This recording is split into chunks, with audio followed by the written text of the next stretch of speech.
A charity campaign starts with 500 pesos on the first day. The amount collected each day is three times the previous day's collection. How much is collected on the seventh day? So here, this problem is on geometric sequence. Our first term here is going to be 500 and then times 3. So 1,500 times 3, 4,500, and so on. Okay, so we are asked of the seventh day. So given a sub 1 is 500, common ratio is 3 because 3 times the previous day, and what is asked is a sub 7. So for the formula that we're going to use, a sub n equals a sub 1 r raised to n minus 1.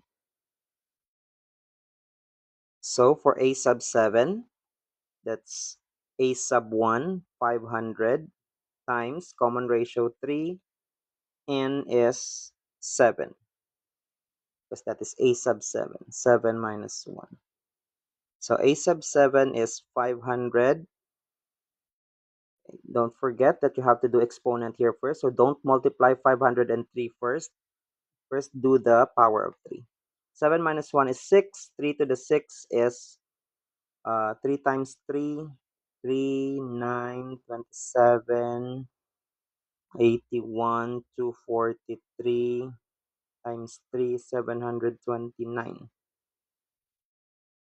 Or you can put this in your calculator. So 500 times 729, two zeros, 45, carry 4, 14, carry 1, 36.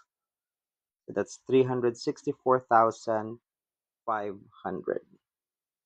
So on the seventh day, the collected amount will be 364,500.